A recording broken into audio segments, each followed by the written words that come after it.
Hello everyone and welcome to my channel. शादी मुबारक के आज के एपिसोड में दिखाया जाएगा कि वेडिंग प्लानर की जॉब के लिए प्रीति मान जाती है और यह जॉब फाइनल हो जाती है। और तभी फिर जोई कहती है कि सब कुछ तो रेडी हो गया है, बस माँ का सीवी बनाना बाकी है, अगर वो हो जाए तो फिर काम बन जाएगा। तभी हर्षा कहती है कि हाँ, सीवी प्रियंका दी के पास है, अगर वो अपना सीवी शेयर करना चाहे तो ये काम भी हो जाएगा। फिर प्रियंका से पूछते हैं कि क्या वह अपना सीवी शेयर करना चाहेगी, तब वह बोलती है कि हाँ, अगर मेरे सीवी शेयर करने से आंटी की हेल्प होती है तो फिर मैं शेयर करने को तैयार हूँ। और फिर सब सीवी बनाने में लग जाते हैं। फिर यहाँ कुसुम के पास मैसेज आता है और वह वीडियो देख रही होती है केटी का, जिसमें केटी ने अपने फैंस के साथ शेयर किया होता है, जो लड्डू के साथ उसको प्रीति ने लेटर दिया होता है। वह लेटर के बारे में बताता है वो उस वीडियो में, और वह कहता है कि जिसने भी ये उम्मीद दी है मैं उससे ज़रूर मिलना चाहूँगा, और मुझे पता है कि भगवान ने उसे मेरे आसपास ही रखा है, वो मेरे आसपास ही है, एक दिन मैं उससे ज़रूर मिलूँगा। फिर कुसुम ये वीडियो प्रीति को भी दिखाती है और वह कहती है कि तुम्हें क्या लगता है, केटी के लाइफ में लड़की है या फिर लड़का है? तो प्रीति कहती है कि मुझे नहीं पता, मुझे क्या लेना देना इससे।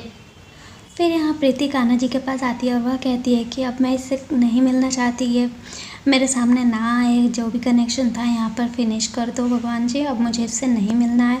और उसके बाद प्रीति और कुसुम दोनों सोने के लिए जाते हैं। प्रीति साड़ी पहन के जाती है और कुसुम गाउन पहनी होती है। तभी कुसुम उससे कहती है कि अब गाउन पहनना सीख ले, गाउन पहन के सोने में बहुत अच्छा लगता है।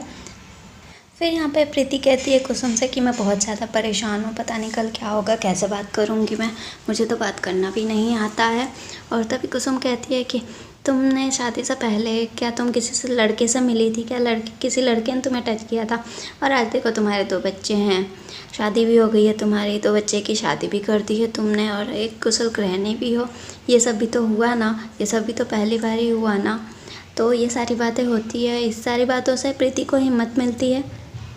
फिर केटी के चाचा उसके पास आते हैं और वह कहते हैं कि चंदा ने जो बात बोली है, तो केटी बोलता है कि मैं वो सारी बातें भूल चुका हूँ और उसके बोलने से मुझे कोई फ़र्क नहीं पड़ता। तभी उसके चाचा कहते हैं कि हाँ, फ़र्क नहीं पड़ता है, वो बात सही है, लेकिन चंदा ने जो एक बात बोली है उस पर सोचने वाली बात है, उसे भूला नहीं जाना चाहिए। फिर वह कहते हैं कि तुम्हारी मम्मी ने सही कहा था, तुम हम सबका गुरूर हो, गुरूर बन के ही रहोगे। फिर वह कहते हैं कि हमारे पास इतना पैसा है कि हमारे साथ पूछते भी आराम से खा सकती है, पर उसने तुम्हें नकारा कहा था, निकम्मा कहा था, जो कि मुझे बिल्कुल भी अच्छा नहीं लगा। शादी के बाद से तुमने काम छोड़ दिया है, जो कि हमें बिल्कुल भी अच्छा नहीं लगता है। तुम्हें अपने एक पहचान बनानी चाहिए, तुम्हें इस बारे में सोचना चाहिए, वो ऐसा कहते हैं। और यहाँ पर प्रीति जॉब ढूंढ रही होती है, वो 2-3 जगह जाती है, बट वहाँ से उसे काम नहीं बनता है, वहाँ से उसे रिजेक्ट कर दिया जाता है। और तभी वो एक रेस्टोरेंट के बाहर बैठी होती है और 2 लड़कियों की बातें सुनती है, तो उसे पता चलता है कि चंदा करके है एक वेडिंग प्लानर, तो वो वहाँ पे जाने की सोचती है और वह सोचती है कि उससे उसका काम बन जाएगा। और फिर वह जाती है वहाँ पर, और वहीं पर केटी और उसकी माँ भी बैठे हुए होते हैं उसी रेस्टोरेंट में, और वह चंदा की आवाज़ सुनते हैं, चंदा की तरफ देखता भी है केटी। और तभी फिर उसकी माँ बोलती है कि कहीं और चले गया, तो केटी कहता है कि नहीं, हमें किसी के रहने ना रहने से कोई फ़र्क नहीं पड़ना चाहिए, हम यहीं रहेंगे। फिर प्रीति चंदा के पास जाती है और उससे जॉब के लिए बात करती है, और फाइल देखने के बाद चंदा मान भी जाती है और वह कहती है कि तुम्हारी जॉब पक्की हो गई। और फिर उसकी चंदा की कलिंग कहती है कि ये तो वही लड़की है जिसने आपकी रिंग चुराई थी। और फिर चंदा गुस्सा हो जाती है और वह प्रीति से कहती है कि तुम्हारी हिम्मत कैसे हुई, तुमने एक तो पहले मेरी रिंग चोरी के ऊपर से आके तुम जॉब लेने उसकी फ़ाइल फेंक देती है और उसे काफ़ी खरी खोटी सुनाती है। आज के एपिसोड में यही सब दिखाया गया है और आगे दिखाया गया है कि प्रीति कान्हा जी से आशीर्वाद लेकर काम के लिए निकलती है, तभी उसे जूही दही शक्कर खिलाने के लिए बोलती है कुसुम को। और तभी कुसुम कहती है कि ये सब तुम ही खिलाओ, मैं तो इसे कुछ और देना चाहूँगी। तभी प्रीति को कुसुम प्रोटीन बार देती है और वह कहती है कि भूख लगे तो इसे खा लेना। और फिर प्रीति घर से बाहर निकलती है तो उसे तरुण मिलता है। तरुण को गुस्सा आता है प्रीति पर। फिर रति उसे मिलती है, रति कहती है कि अगर आपको यही सब करना था तो दूसरे के घर में क्यों कर रहे हो, अपने बेटे बहू के घर में ही कर लेते।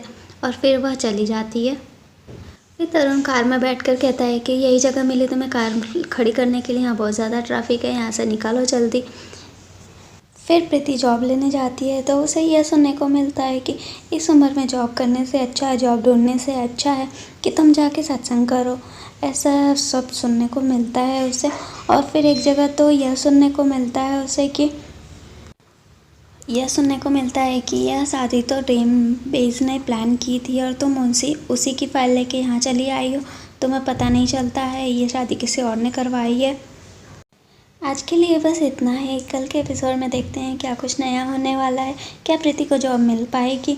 आपको क्या लगता है प्लीज़ कमेंट करके ज़रूर बताएं। एंड वीडियो पसंद आई हो तो वीडियो को लाइक शेयर एंड हाँ, अभी तक अगर आपने मेरे चैनल को सब्सक्राइब नहीं किया है तो प्लीज़ सब्सक्राइब कर ले, बेल आइकन को भी प्रेस कर ले। And thanks for watching my videos.